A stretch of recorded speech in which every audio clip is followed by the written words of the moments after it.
بسم اللہ الرحمن الرحیم۔ ایاک نعبد و ایاک نستعین۔ میرے پاکستانیوں، میں آپ کے سامنے آج حاضر اس لیے ہوا ہوں کہ دنیا میں بڑی تیزی سے صورتحال بدل رہی ہے اور اس کے پاکستان کے اوپر اثرات ہیں۔ لیکن سب سے پہلے میں شروع کرنا چاہتا ہوں پاکستان کی فارن پالیسی سے۔ میں نے 2 دورے کیے، ایک چائنا کا اور ابھی رشیا کا، روس کا۔ تو میں جو آج آپ کے سامنے سب سے پہلے بات واضح کرنا چاہتا ہوں وہ یہ کہ میرے ماں باپ ایک غلام ہندوستان میں پیدا ہوئے تھے، اور جب بھی میں بڑا ہو رہا تھا انہوں نے یہ احساس دلوایا کہ میں کتنا خوش قسمت ہوں کہ میں ایک آزاد ملک میں پیدا ہوں۔ اور جب سے میں نے سیاست شروع کی، بلکہ اس سے پہلے بھی، میری ہمیشہ یہ خواہش تھی کہ پاکستان کی جو فارن پالیسی ہو وہ آزاد ہو۔ اب آزاد فارن پالیسی کا کیا مطلب ہے؟ آزاد فارن پالیسی کا مطلب یہ ہوتا ہے کہ ایک قوم اپنے لوگوں کے فائدے کے لیے فارن پالیسی بنائے، وہ فارن پالیسی نہ بنے جو کسی اور کا فائدہ کرے اور اپنے ملک کو نقصان پہنچا دے۔ اور میں آپ کو اس غلط فارن پالیسی کی مثال دینا چاہتا ہوں کہ جو ہم نے امریکہ کے ساتھ اس کی وار آن ٹیرر میں جب حصہ لیا تو میں شروع سے کہتا گیا، میری پارلیمنٹ میں تقریریں ہیں کہ ہماری اس جنگ سے کوئی تعلق نہیں تھا، کوئی پاکستانی ملوث نہیں تھا۔ 9/11 میں ہمارا کوئی اس سے لینا دینا نہیں تھا۔ تو میں تب سے کہتا گیا کہ ہمیں اس میں شرکت نہیں کرنی چاہیے۔ ہم نے پہلے امریکہ کے ساتھ کی جنگ میں شرکت کی، سوویت یونین کے خلاف جب وہ افغانستان میں جہاد میں شرکت کی، اور پھر 10 سال کے بعد جب پھر شرکت کی 9/11 کے بعد امریکہ کے ساتھ اس کی جنگ میں، تو جب ہم تب شرکت کر رہے تھے کہ جہاد تھی کہ افغانستان میں کوئی فورن آکوپیشن ہوئی تو اس کے خلاف جہاد ہے، لیکن اب جب امریکہ افغانستان میں آ گیا تو اس کے خلاف دہشت گردی تھی۔ اس پالیسی کے میں شروع سے خلاف تھا، اور بدقسمتی سے یہ فارن پالیسی پاکستانیوں کے فائدے کے لیے نہیں کی گئی۔ اس کی وجہ سے 80,000 پاکستانیوں کی شہادتیں ہوئیں، ہمارے 35 لاکھ لوگوں کی نقل مکانی ہوئی، قبائلی علاقہ تباہ ہوا، ہمیں $150 ارب سے زیادہ ملک کو نقصان ہوا۔ لیکن جو اس کی سب سے شرمناک بات کیا تھی کہ دنیا کی تاریخ میں پہلی دفعہ ایک ملک کسی کی حمایت میں جنگ لڑ رہا ہے اور وہ ملک اسی ملک کے اوپر بمباری کر رہا ہے۔ ہمارے ملک میں 400 سے زیادہ ڈرون اٹیکس کیے گئے، ہمارے ہی دوست کہ جس کے لیے ہم جنگ لڑ رہے تھے۔ اس سے بھی زیادہ شرمناک چیز کیا ہے کہ ملٹری ڈکٹیٹرز تو ہمیشہ تاریخ ہے پاکستان کی کہ وہ ہمیشہ چاہتے ہیں کہ دنیا ان کو ایکسیپٹ کرے، ان کو مانے، ان کو لیجٹمائز کرے، اور وہ ہمیشہ آسان ہوتے ہیں سپر پاورز کے لیے استعمال کرنا۔ لیکن جنرل مشرف کے دور میں تو صرف 10 ڈرون اٹیکس ہوئے، لیکن جو 2 ڈیموکریٹک لیڈرز آئے، آصف زرداری اور نواز شریف، 10 سال، ان کے 10 سال میں 400 ڈرون اٹیکس ہوئے۔ اب میں سوال یہ ہے، اور میں پھر سے واپس آتا ہوں کہ آزاد فارن پالیسی کیا ہوتی ہے؟ آزاد فارن پالیسی تو یہ ہونی چاہیے تھی کہ یہ 2 ڈیموکریٹک لیڈرز کو امریکہ کو کہنا چاہیے تھا کہ ہمارے جب آپ بمباری کر رہے ہیں، ہمارے لوگ مار رہے ہیں، اس میں عورتیں بچے مار رہے ہیں، بے قصور لوگ مار رہے ہیں، تو کیا 2 ڈیموکریٹک لیڈرز کو سٹینڈ نہیں لینا چاہیے تھا اس کے اوپر؟ ایک سٹیٹمنٹ نہیں دی دونوں نے، بلکہ آصف زرداری نے اس کو ایک باب وڈورڈ جو بہت بڑا صحافی ہے امریکہ کا، وہ اپنی کتاب میں لکھتا ہے کہ آصف زرداری نے امریکہ کے آرمی چیف کو کہا کہ کولیٹرل ڈیمیج سے مجھے کوئی فرق نہیں پڑتا، جو ڈرون اٹیک سے جو بے قصور لوگ مرتے ہیں۔ اور یہ کیوں ہے؟ میں صرف آپ کو اس لیے یہ شروع میں بات فارن پالیسی کی یہ اس لیے ہے کہ جب ملک کے سربراہوں کے پیسے اور جائیداد ملک سے باہر پڑی ہوتی ہے، جب ان کے اربوں ڈالرز کی پراپرٹی اور بینک بیلنسز اور آف شور اکاؤنٹس ہوتے ہیں، وہ کبھی اس ملک کی بہتری کے لیے فائدہ نہیں کرتے، وہ اپنے پیسے بچانے کے لیے کرتے ہیں۔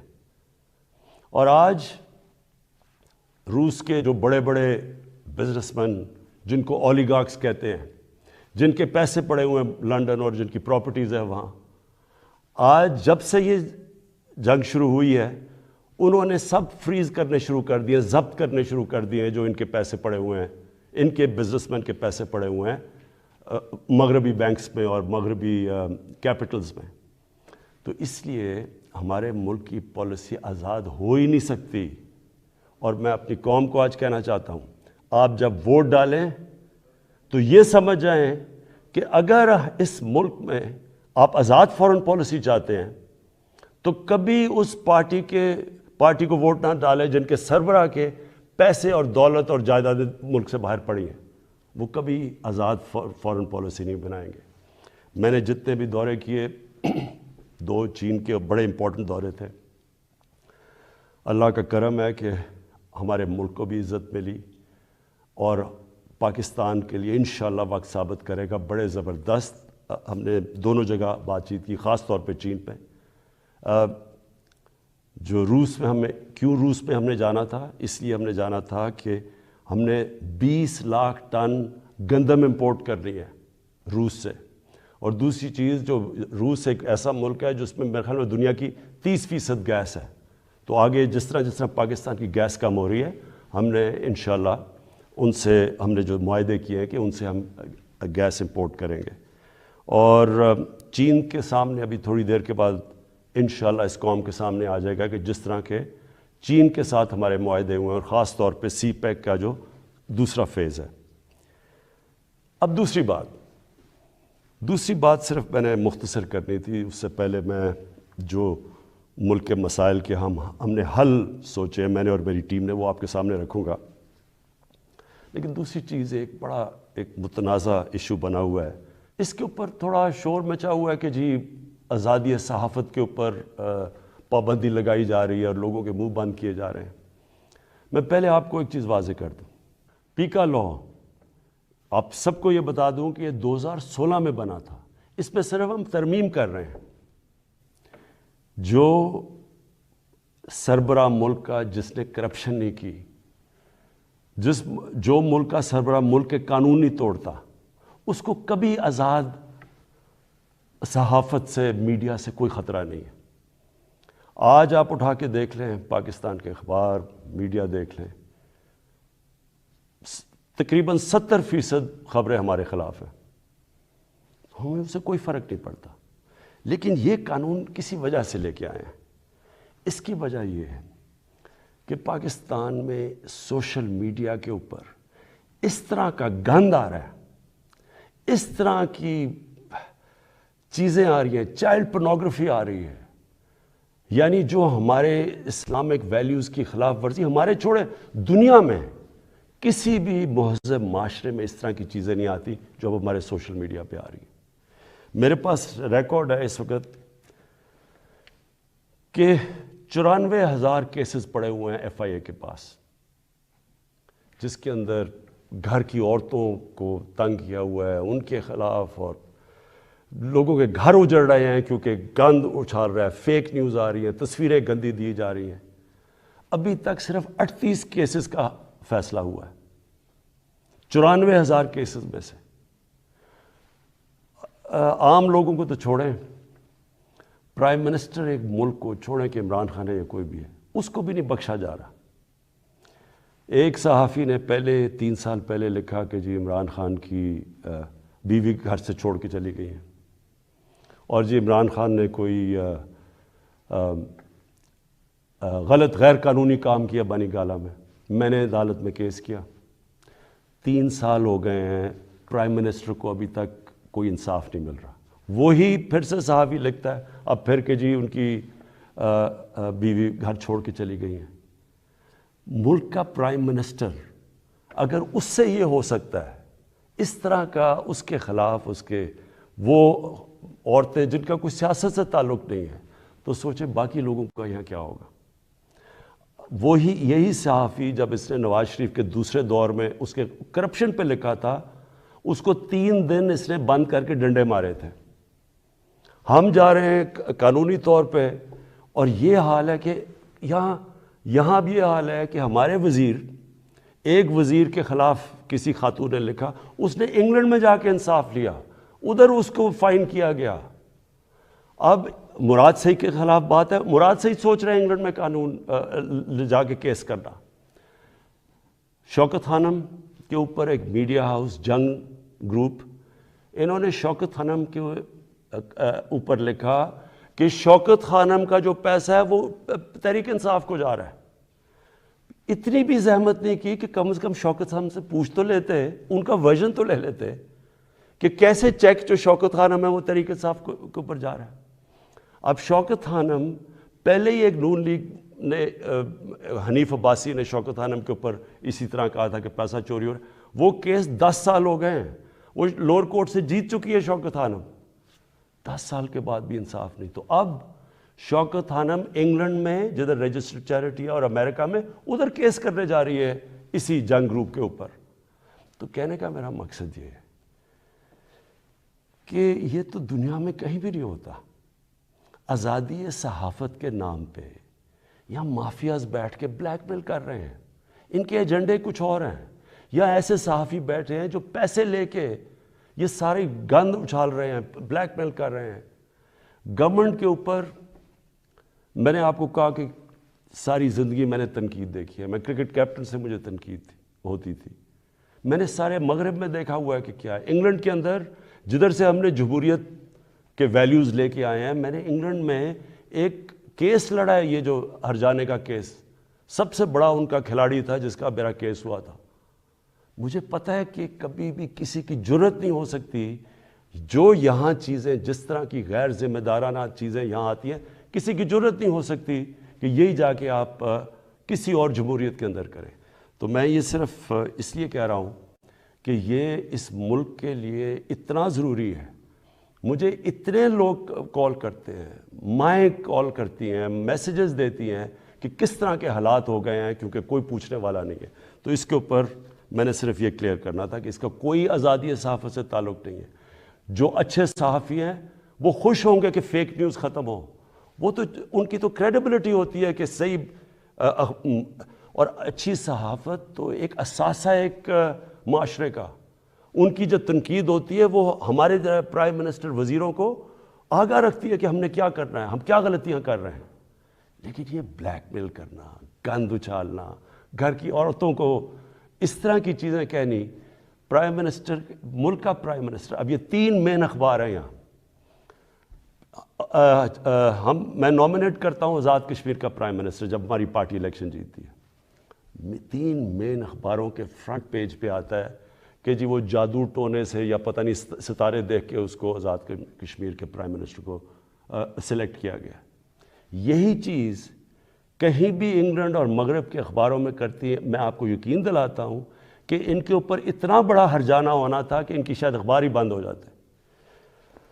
اب میں دوسری چیز پہ آنا چاہتا ہوں, کیونکہ میں آپ کو یہ بتانا چاہتا ہوں کہ ہم اب ہمارے جو حالات ہیں ان کے اوپر ہم نے اب کیا بڑی محنت کر کے ہم نے کیا تجویزیں سوچی ہوئی ہیں. تو سب سے پہلے کہ میں آپ کو صرف یہ یاد کرانا چاہتا ہوں, اور یہ ضروری ہے یاد کرنا, کیونکہ اگر تو مجھے سوئٹزرلینڈ کی اکانومی ملی ہوتی تو بڑا اچھا ہوتا. آج اسی پر بتاتے ہیں کہ وہ حالات تب یہ تھے تو اب آپ نے کیا کیا ہے.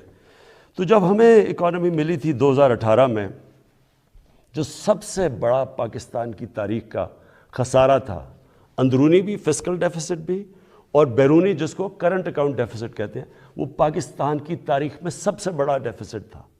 ہمارے جو فورن ایکسچینج ریزروز تھے وہ مشکل سے 3 ہفتے کی بھی امپورٹس کے لیے کافی نہیں تھے.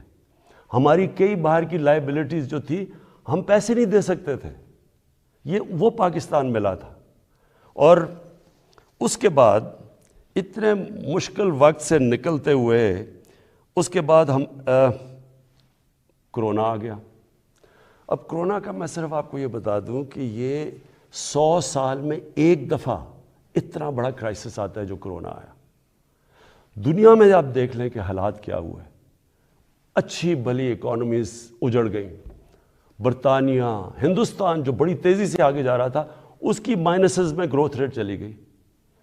تو اس پہلے ہی مشکل حالات تھے. ہماری جو گروتھ ریٹ تھی وہ 0.2% بھی نہیں تھی. تو پہلے ہی برے حالات تھے، اوپر سے کرونا آ گیا. تو اس کرونا کے وبا سے جس طرح پاکستان نے ڈیل کیا اور کرتا آیا وہ میں ابھی بعد میں بتاؤں گا. لیکن اس کے بعد دو اور چیزیں ہو گئیں. جب کیونکہ پہلے تو کرونا آ کے لاک ڈاؤنز ہو گئے، اس کے اپنے مسئلے آئے. اس کے بعد جب لاک ڈاؤنز اٹھنے شروع ہوئے تو سپلائی لائنز افیکٹ ہوئی تھی. اس سے ایک کموڈٹی سپر سائیکل کہتے ہیں، یعنی جو کموڈٹیز تھیں وہ تاریخی مہنگی ہو گئی. اس سے کیا ہوا کہ دنیا کے اندر مہنگائی آ گئی، انفلیشن آ گئی. تو میں صرف آپ کے سامنے رکھنا چاہتا ہوں کہ اب میں صرف اس لیے بتا رہا ہوں کہ ہم کوئی دنیا سے علیحدہ تو نہیں ہے نا. کئی چیزیں ہیں جن کو ہم امپورٹ کرتے ہیں. تیل ہے، گھی ہے، 70% امپورٹ کرتے ہیں. دالیں امپورٹ کرتے ہیں 70%. یہ ساری جتنی چیزیں تھیں، اور بجلی جو ہماری ہے وہ اگر آپ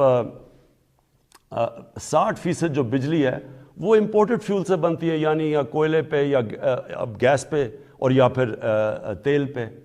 تو سب مہنگی ہو گئی. لیکن میں پہلے آپ کو بتانا چاہتا ہوں کہ جو ہمارے سے بڑے مضبوط ملک تھے ان کے کیا حالات ہوئے. سب سے پہلے امریکہ کی سب سے تکڑی اکانومی سمجھی جاتی ہے. 40 سال میں سب سے زیادہ مہنگائی امریکہ میں ہوئی. 5 گنا زیادہ وہاں مہنگائی ہوئی. یعنی امریکہ کے اندر 1.5% سے زیادہ چیزیں مہنگی نہیں ہوتی. یہ 10 سال تک اتنی رہتی ہے مہنگائی، 1.5%. وہاں مہنگائی پہنچ گئی 7.5% پہ. اس کے بعد کینیڈا، جو بڑا یہاں سے کتنا پیسہ خرچ کر کے لوگ کینیڈا جاتے ہیں اور کینیڈا کے شہری بنتے ہیں، 30 سال میں سب سے زیادہ مہنگائی کینیڈا میں آئی. اس کے بعد برطانیہ، 30 سال میں 1992 کے بعد سب سے زیادہ مہنگائی وہاں آئی. ترکی میں 20 سال میں سب سے زیادہ مہنگائی آئی. اور میں صرف کیونکہ ہمیں سب سے زیادہ شور مچایا جاتا ہے کہ جی بڑی مہنگائی آ گئی، ہمیں گورنمنٹ کو ہٹا دو کیونکہ اتنی مہنگائی آ گئی. اب یہ میں نے جو آپ کے سامنے یہ فگرز رکھ رہا ہوں، یہ ذرا آپ کیونکہ سارے آپ چیک کر سکتے ہیں. آپ تو بڑا یہ زمانہ بدل گیا ہے، موبائل فون آپ کی جیب میں ہے. گوگل کریں کہ یہ میں ٹھیک کہہ رہا ہوں یا نہیں کہہ رہا، تو آپ کو پتہ چل جائے گا. اب ذرا یہ سنیں، پیپلز پارٹی کی پہلے دور میں 71 سے لے کے 77 تک 13.9% اوسط مہنگائی ہوئی اس دور میں. پیپلز پارٹی کے دوسرے دور میں 88 سے لے کے 2 سال ان کی حکومت چلی، 8.3% مہنگائی ہوئی. پھر ان کے پیپلز پارٹی کے تیسرے دور میں 94 سے لے کے 96 تک 11.6% مہنگائی ہوئی. پھر ان کے 2008 سے 2012 کے دور تک 13.6% مہنگائی ہوئی.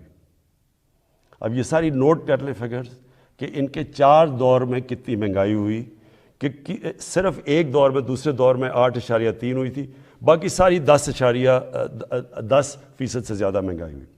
نون لیگ پہلا دور 90 سے لے کے 93 تک 10.08% مہنگائی ہوئی. دوسرے دور میں 97 سے لے کے 99 تک 7.2% مہنگائی ہوئی. اور ان کا جو تیسرا دور تھا جس میں میں آپ کو یہ بتا دوں کہ سب سے کم تیل کی قیمتیں تھیں ان کے دور میں، تو ان کے 5% مہنگائی ہوئی. اور تحریک انصاف جس نے جو اٹھتا ہے کہ جی مہنگائی میں مر گئے، تحریک انصاف کی مہنگائی ہوئی 8 ہمارے جو ابھی تک 3.5 سال میں 8.5%. تو پہلے تو یہ ذرا واضح ہو جائے آپ کو کہ مہنگائی کتنی ہے ان کے مقابلے میں، کیونکہ وہ بڑا شور مچا ہوا جی گورنمنٹ گرا دو، جلدی سے گرا دو، کیونکہ اب لوگ پس گئے مہنگائی میں. پہلے ہاں ہے مہنگائی، اور میں اس کے اوپر ابھی بعد میں آنے لگا ہوں. لیکن ہم اس وقت مہنگائی آئی ہوئی ہے جو دنیا کے اندر مہنگائی کا سائیکل آیا ہوا ہے.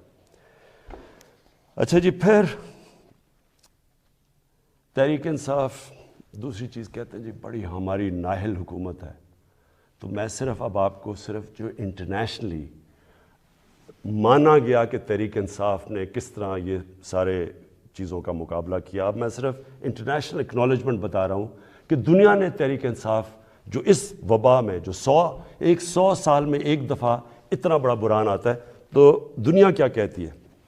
سب سے پہلے اکانومسٹ میگزین جو دنیا میں ساری دنیا کی اکانومیز کا جائزہ لیتی ہے، وہ کہتی ہے کہ 3 سالوں کے اندر جو یہ کرونا کا دور ہے، جو ملک ٹاپ 3 میں 190 ملکوں میں جو سب سے اوپر، جس نے سب سے بہتر طریقے سے اپنی معیشت بھی بچائی اور اپنے لوگوں کو بچایا، ان 3 میں پاکستان ہے.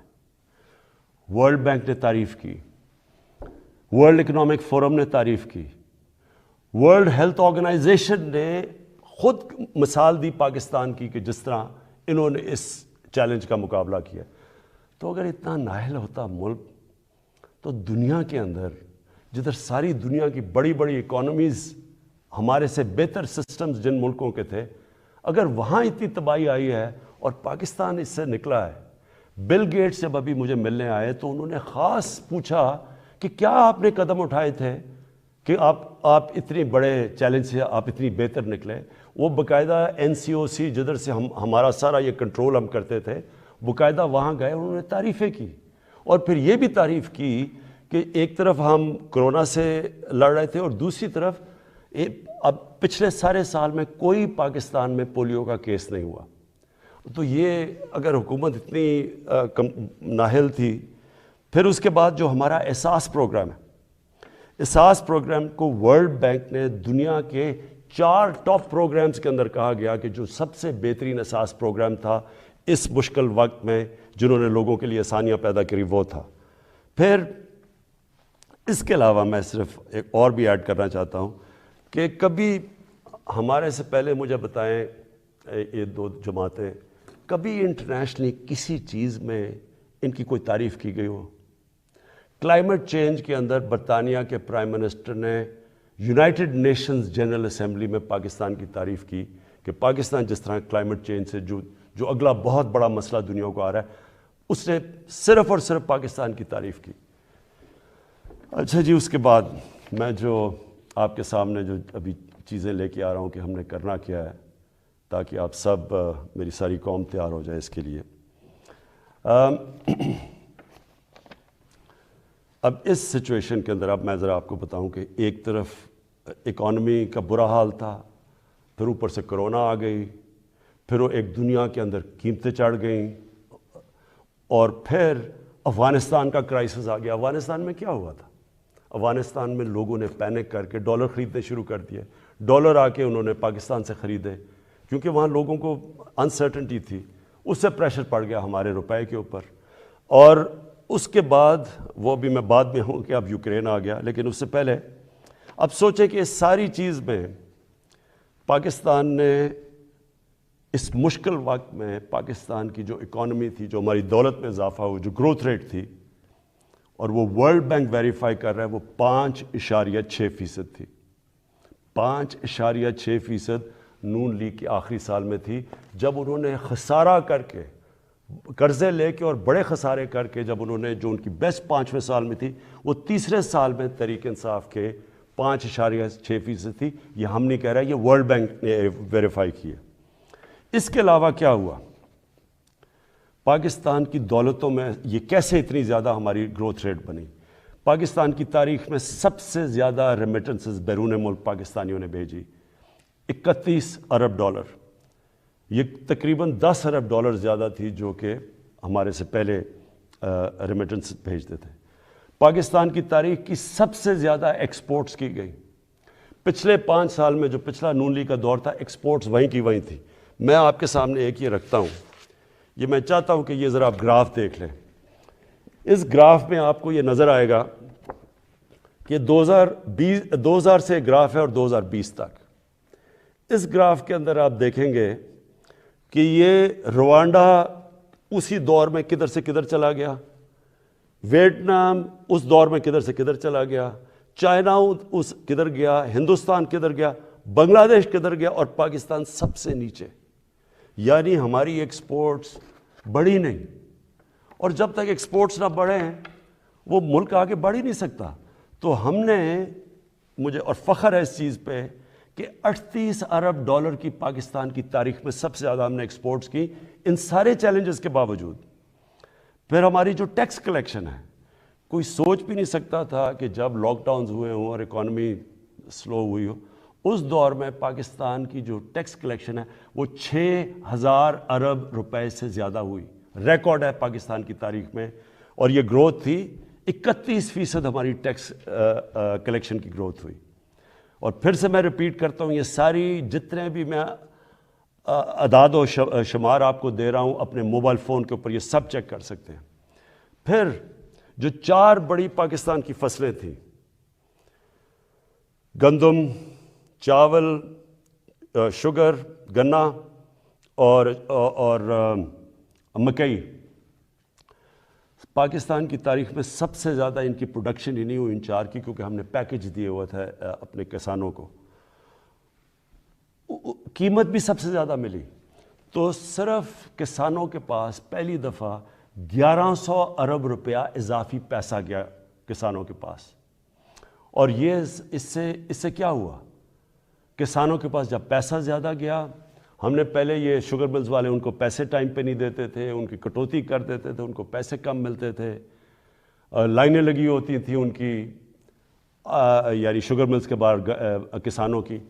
کیونکہ ہم نے قانون پاس کیے اور ہم نے ان کو صحیح پیسہ دلوایا، ان کو قیمت ملی، ٹائم پہ ملی، انہوں نے اپنی پیسہ لگایا زمین پہ، اس کی وجہ سے یہ پاکستان کی تاریخ میں اور بھی ہم نے قدم اٹھائے. کسان کارڈ ہے، لیکن اس کی وجہ سے ہماری اتنی زیادہ ریکارڈ پروڈکشن ہوئی. پھر ہماری جو لارج اسکیل مینوفیکچرنگ انڈسٹری تھی ان کو ہم نے انسینٹیوز دیے، 7.4% ادھر ہوئی. ہماری جو ٹاپ پاکستان کی 100 کمپنیز تھیں، انہوں نے 930 ارب روپے کا پروفٹ جو ریکارڈ کمایا، اس سے کبھی اتنا زیادہ پروفٹ ہی انہوں نے کمایا. اور میں چاہتا ہوں کہ یہاں لوگ بڑے بڑے منافع کریں تاکہ اور انویسٹرز آئیں، تاکہ اور خوشحالی آئے، تاکہ اور ملک کی دولت میں اضافہ ہو. پاکستان کا جو پرائیویٹ سیکٹر ہے اس کی کریڈٹ، یعنی انہوں نے جو قرضے لیے ہیں وہ پاکستان کی تاریخ میں سب سے زیادہ لیے، 1400 ارب روپیہ. اس کے بعد پاکستان کی جو ٹریکٹر سیل تھی یہ ریکارڈ ہوئی، 20% پچھلے سال سے زیادہ ٹریکٹرز بکے. ٹرکس 81% ٹرکس اور بسیں زیادہ بکی پاکستان میں. ٹیکسٹائل کی ایکسپورٹ پاکستان کی تاریخ میں سب سے زیادہ ہوئی، 16 ارب ڈالر، اور ہماری مین ایکسپورٹ ہی ٹیکسٹائل ہے. تیل کی کنزمپشن، یعنی ہمارا جو تیل 15% بڑھ گئی پاکستان میں تیل کی کنزمپشن. کیوں؟ کیونکہ ایکٹیویٹی بڑھ گئی، بزنس ایکٹیویٹی بڑھ گئی. کنسٹرکشن سیکٹر کے اندر، کیونکہ ہم نے کنسٹرکشن سیکٹر کو اٹھایا تھا سب سے پہلے، اس میں 1500 ارب روپیہ کنسٹرکشن سیکٹر کے اندر گیا. اور جس کی وجہ سے آپ نے دیکھا کہ جو ہمارے روزگار، لوگوں کا روزگار بھی بڑھا. اور پھر جو ہمارا فورن ایکسچینج تھا، جو ہمیں سب سے کم فورن ایکسچینج ریزروز رہ گئے تھے، ہمارے 23.2 ارب ڈالر کے فورن ایکسچینج ریزرو، تقریباً پاکستان کی تاریخ میں سب سے زیادہ ہمارے فورن ایکسچینج ریزروز ہیں. لیکن ہم نے یہ فیصلہ کیا، میرے پاکستانیوں، ہم نے یہ فیصلہ کیا کہ ہم یہ سمجھ رہے تھے کہ یہ جو ایک دم قیمتیں اوپر گئی ہیں تیل کی اور کموڈٹیز کی دنیا کے اندر، تو ہم یہ سمجھ رہے تھے کہ یہ اب نیچے آنی شروع ہو جائیں گی. لیکن جو یوکرین کے اندر ہو رہا ہے اور یہ جو جنگ ہوئی ہے، تو اب مجھے خوف ہے کہ یہ، اور ہم نے آپس میں ڈسکس کیا کہ ابھی قیمتیں باہر نیچے نہیں آئیں گی، کیونکہ یہ سب کو پتہ ہے کہ جیسی یہ ہوتی ہے جنگ تو تیل کی قیمت بھی اوپر، اور پھر 30% دنیا کی گیس وہاں سے آتی ہے، گیس کی بھی قیمت اور اوپر چلی جائے گی. اور گندم، ہم نے جو روس کو کہا ہوا کہ ہمیں 20 لاکھ گندم چاہیے، تو گندم کی ابھی قیمت اوپر چلی گئی ہے. تو ہم نے ایک فیصلہ کیا، ہم نے یہ فیصلہ کیا کہ ہم اس ملک میں جو سب سے بڑا مسئلہ ہے اس وقت وہ ہے تیل کا، پیٹرول اور ڈیزل کا. اور ان کی اگر قیمتیں اور اوپر چلی گئیں تو لوگوں کے اوپر اور بوجھ پڑ جائے گا. لیکن میں آج آپ کو یہ بتا دوں کہ پاکستان میں جو آج بھی پٹرول اور ڈیزل کی قیمتیں ہیں، یہ نوٹ کر لیں. جب اپوزیشن والے یہ کہتے ہیں کہ جی وہ بڑا مہنگا ہو گیا پٹرول اور ڈیزل، کب مجھے ذرا یہ بتائیں کہ وہ ان کے پاس اس کا کیا حال ہے. ہمیں باہر سے امپورٹ کرنا پڑتا ہے، تیل اوپر چلا جائے ہم اس کے بعد کیا کریں؟ یعنی اگر ان کے پاس کوئی حل ہے تو ہمیں بتا دیں، کیونکہ اس وقت بھی پاکستان دنیا کے 190 ملکوں میں سے 25ویں نمبر پہ ہے جدھر ابھی بھی ہمارا تیل اور پٹرول اور ڈیزل سب سے کم بک رہا ہے. میں آپ کو ذرا بتا دوں کہ ترکی میں اس وقت ہمارا پاکستان میں 160 روپے لیٹر ہے، ہندوستان میں 260 روپے لیٹر ہے، بنگلہ دیش میں 185 روپے لیٹر ہے، ترکی میں 200 روپے لیٹر ہے. اور اگر ہم 70 ارب روپے کی ہر مہینے سبسڈی دیتے ہیں، یعنی گورنمنٹ سبسڈائز کرتی ہے، اگر ہم یہ نہ کریں 70 ارب روپے کا، تو آج پاکستان کے اندر پٹرول ہو 220 روپے لیٹر کا. میرے پاس اوگرا کی سمری آئی، انہوں نے کہا کہ 10 روپے زیادہ آپ کو 1 لیٹر پٹرول اور ڈیزل بڑھانا پڑے گا کیونکہ دنیا میں تیل مہنگا ہو چکا ہے.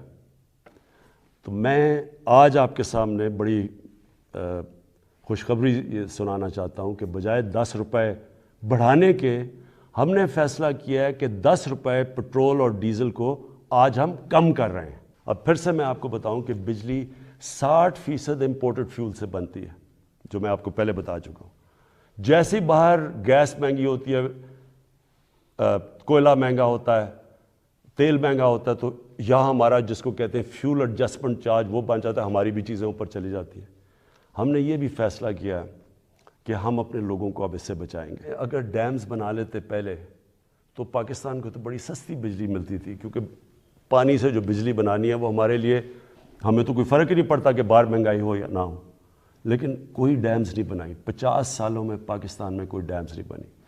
ہم 10 ڈیمز بنا رہے ہیں اب پاکستان میں، اور انشاءاللہ اگلے 5 سے 10 سالوں کے اندر یہ ساری ڈیمز آ جائیں گی، اور اس سے انشاءاللہ ہمیں اگر باہر قیمتیں بھی بڑھیں گی تو انشاءاللہ ہم بچ جائیں گے اس سے.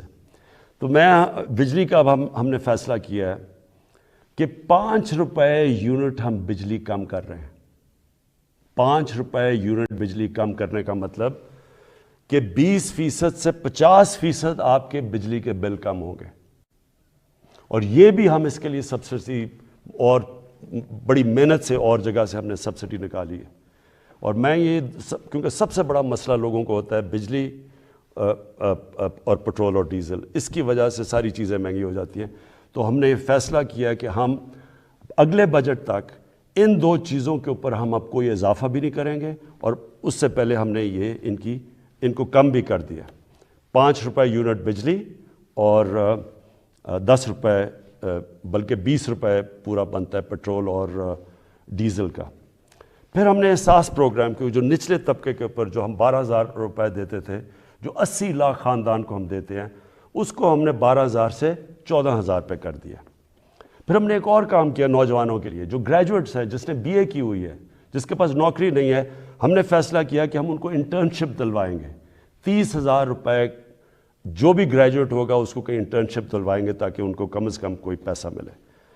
پھر ہم نے اسکالرشپس کا میں آپ کو بتا دوں 26 لاکھ ہم نے اسکالرشپس ہم صوبے جو ہمارے نیچے صوبے ہیں اور جو سینٹر ہے، اور اس کے اوپر 38 ارب روپیہ ہم خرچ کر رہے ہیں. یہ اب پرائم منسٹر کے جو پورٹل ہے اس کے اوپر اب سارا کنٹرول ہوگا. سارے میرٹ کے اوپر ہم خود چیک کریں گے، پوری کمیٹی بنائی ہوئی ہے اکیڈمکس کی، میرٹ پہ ملیں گے، اور کوئی بھی کسی کو مسئلہ ہوگا وہ اس پورٹل کے اوپر آئے گا.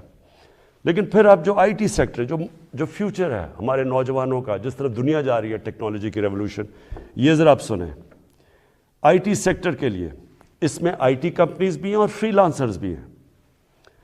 پہلی چیز، ان کو 100% ہم نے ٹیکس معاف کر دیا. پھر سے سن لیں، IT سیکٹر کے اوپر چاہے وہ کمپنیز ہیں یا فری لانسرز ہیں، 100% ان کو ہم نے ٹیکس پہ چھوٹ دے دی. دوسری چیز، فورن ایکسچینج. اب تک ان کا ہم نے کوئی کنڈیشنز لگائی ہوئی تھی کہ اتنا فورن ایکسچینج آپ کو پاکستان میں رکھنا ہے. ہم نے مکمل طور پہ 100% فورن ایکسچینج پہ ان کو چھوٹ دے دی ہے کہ یہ چاہے کوئی اس کے اوپر ریسٹرکشن نہیں ہے، باہر لے جائیں اندر لے آئیں، 100% اب فورن ایکسچینج کی موومنٹ ان کے ہاتھ میں ہے، یعنی ہم نے ریسٹرکشن ساری ختم کر دی ہے۔ اور تیسری چیز، جو سٹارٹ اپس ہیں، جو بھی آئی ٹی کی سٹارٹ اپس ہیں، ان کو 100% ہم نے کیپٹل گینز ٹیکس سے ختم کر دیا، یعنی ان کا ٹیکس ختم کر دیا سارے سٹارٹ اپس کا، جو کیپٹل گینز ٹیکس ہے۔ اس کے بعد انڈسٹریل پالیسی، اب یہ بھی پہلے ہم نے کنسٹرکشن پالیسی لے کے آئے تھے جس کی وجہ سے کنسٹرکشن میں پاکستان میں اٹھ گیا، اب ہم لے کے آ رہے ہیں آپ کے لیے انڈسٹریل پالیسی۔ انڈسٹریل پالیسی میں ہم کیا کر رہے ہیں کہ جو بھی انڈسٹری لگائے گا، جو بھی پیسے لگائے گا انڈسٹری کے اندر، اس سے کوئی سوال نہیں پوچھے جائیں گے۔ یہ ہم نے کنسٹرکشن میں بھی شروع میں یہ کیا تھا۔ اور جو سکھ انڈسٹری ہے اس کی ریوائول کے لیے، اس کے لیے ہم آپ کے سامنے پورا پروگرام ہے، ان کے لیے ٹیکس کی چھوٹ دیں گے ان کو۔ اس کے ساتھ انشاءاللہ کل میں لاہور کے اندر آپ کو پورا انڈسٹریل پالیسی کا پورا پیکج دے دوں گا۔ اور پھر تیسری چیز، جو اوورسیز پاکستانیز ہیں، جب بھی وہ پاکستان کی انڈسٹری میں انویسٹ کریں گے یا وہ پاکستان کے انڈسٹریلس کے ساتھ جوائنٹ وینچر کریں گے، ان کو 5 سال کا ٹیکس ہالیڈے ہم نے کر دیا، تاکہ 5 سال تک کوئی ٹیکس نہیں دیں گے۔ پھر ہمارا کامیاب پاکستان پروگرام ہے، سود کے بغیر قرضے دیں گے بزنس شروع کرنے کے لیے نوجوانوں کو، سود کے بغیر کسانوں کو دیں گے قرضے، سود کے بغیر وہ اپنی زمین پہ پیسہ خرچ کر رہے ہیں، اور پھر سستا سبسڈائز، بالکل جو غریب لوگ اپنا گھر بنانا چاہتے ہیں ان کو بالکل سستا قرضہ دیں گے۔ پھر اور یہ 407 ارب روپے کے قرضے ہیں جو یہ ان 3 ایریاز میں جائیں گے، لو کاسٹ ہاؤسنگ گھروں کے لیے، کسانوں کے لیے اور بزنس کرنے کے لیے شہروں میں 407 ارب کے قرضے یہ اگلے 2 سال میں ہم دیں گے۔ پھر آخری 2 چیزیں، ہم نے، مجھے بڑا فخر ہے کہ ہم نے بڑی مشکلوں سے پاکستان میں بینکوں کو راضی کیا، ان کے لیے ان کے سارے جو آسانیاں پیدا کی، سبسڈائز کیا کہ بینکس چھوٹے لوگوں کو قرضے دیں۔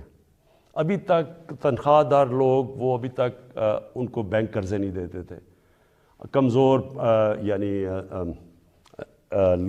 جو مزدور ہوتے ہیں، ویلڈر ہوتے ہیں، وہ کام کرنے والے، ان کی سوچ بھی نہیں سکتے اپنے لیے گھر بنانا۔ بڑی ہمیں 1 سال لگایا، ہم نے پوری ان کے لیے آسانیاں پیدا کی، گورنمنٹ نے سبسڈائز کیے قرضے، آسانیاں پیدا کی، تاکہ اگر ایک آدمی اپنے گھر میں جو ایک کرائے کا گھر لیتا ہے، جو کرائے کے اوپر پیسے دیتا ہے، اسی پیسوں کی وہ قسطیں بن جائے اور اس کا اپنا گھر ہو جائے۔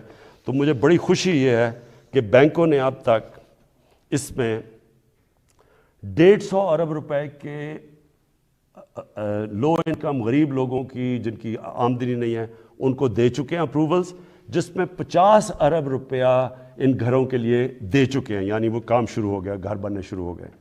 اور آخر میں صحت کارڈ مجھے سب سے زیادہ فخر یہ ہے کہ ہمارے جو صوبائی چیف منسٹرز تھے، ان سب کو میں نے آگاہ کیا کہ یہ سب سے بڑی نعمت ہے ایک غریب گھرانے کے لیے کہ اس کے پاس ہیلتھ انشورنس ہو، جب بھی وہ ایک کوئی گھر میں بیماری ہو تو ان کو یہ خوف نہ ہو کہ ہم ہاسپٹل میں جا کے اپنا علاج نہیں کروا سکیں گے۔ اور پھر وہ کئی دفعہ گورنمنٹ ہاسپٹلز میں جاتے ہیں تو وہاں ڈاکٹرز نہیں ہوتے، اور خاص طور پہ دیہاتوں کے اندر، ڈسٹرکٹس میں ڈاکٹرز نہیں ہوتی، نرسز نہیں ہوتی، اور وہ سارے شہروں میں آتے ہیں، دھکے کھاتے ہیں۔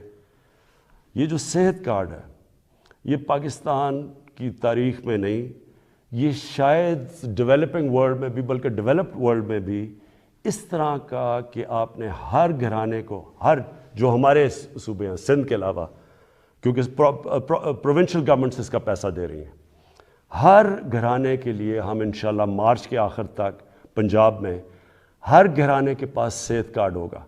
ہر خاندان 10 لاکھ روپے تک کسی بھی ہسپتال میں جا کے علاج کروا سکتا ہے۔ یہ ضروری ہے سمجھنا، پہلے تو ہوتا تھا نہیں گورنمنٹ ہاسپٹل، اب وہ پرائیویٹ ہاسپٹل میں جا کے علاج کروا سکتا ہے، اور ہر گھرانے کے پاس یہ صحت کارڈ ہوگا۔ اور انشاءاللہ یہ پورا ایک ہیلتھ سسٹم بن رہا ہے پاکستان میں۔ ابھی سے چھوٹے چھوٹے ہاسپٹل دیہاتوں میں جانا شروع ہو گئے ہیں۔ کیونکہ دیہاتوں میں ہمارے گورنمنٹ ہاسپٹل میں ڈاکٹرز نہیں ہوتے کئی دفعہ، تو پرائیویٹ سیکٹر جانا شروع ہو گیا. اور میری یہ خواہش تھی کہ پاکستان میں ایک پورا جال بچ جائے ہاسپٹلس کا. تو گورنمنٹ کے پاس تو کبھی بھی اتنا پیسہ نہیں آنا تھا، تو اب پرائیویٹ سیکٹر کے لوگ خود جائیں گے، کیونکہ اب ہیلتھ کارڈ ہوگا. غریب سے غریب گھرانے کے پاس بھی ہیلتھ کارڈ ہوگا، اور اگر ان کو گھر میں کوئی بیماری ہو وہ جا کے پرائیویٹ ہاسپٹل میں بھی اپنا علاج کروا سکتے ہیں. یہ میں سمجھتا ہوں کہ ہم نے جو ہماری 3.5 سال کی حکومت ہے، یہ سب سے بڑا کام ہے. کیونکہ جب کوئی گھر میں ایک بیماری ہو اور آپ کے پاس پیسہ نہ ہو، تو اس سے زیادہ ایک خاندان کی بے بسی کا عالم نہیں ہوتا. میں آخر میں آپ کے سامنے، اپنی قوم کے سامنے یہ کہنا چاہتا ہوں کہ مجھے پتہ ہے یہ مشکل حالات ہیں. مجھے پتہ ہے کہ ہم نے یہ جو 3.5 سال گزارے ہیں، کبھی ایک مشکل سے نکلتے تھے، پھر دوسری مشکل، کبھی پلوامہ ہو گیا، تو کبھی کرونا ہو گیا، اور اس کے بعد پھر مسئلے، اور اب یوکرین کا مسئلہ آ گیا. لیکن یہ میں آج آپ کو کہتا ہوں کہ سارا وقت میری اور میری حکومت صرف ایک چیز سوچتی ہے کہ ہم آپ کے اوپر کس طرح یہ جو آپ کے اوپر بوجھ پڑا ہوا ہے، یہ ہم کیسے کم کر سکتے ہیں. اور انشاءاللہ یہ جب ہم اس سے نکلیں گے، اور جس طرح ماشاءاللہ ہمارا ملک صحیح راستے پہ چل پڑا ہے، اکانومی صحیح راستے پہ چل پڑی ہے. بلومبرگ ویسے میگزین جو کہ دنیا کی اکانومیز کا جائزہ لیتی ہے، اور پھر IMF جس نے ابھی رپورٹ میں کہا ہے کہ پاکستان کی جو گروتھ ہے، جو ان کی دولت میں اضافہ ہے، جو ہوتا جا رہا ہے، وہ اب یہ صحیح راستے پہ، اور یہ سسٹینیبل ہے. یہ بہت بڑی چیز ہے کہ ایک مشکل وقت سے نکل کے آج پاکستان صحیح راستے پہ نکل چکا ہے. پاکستان پائندہ باد.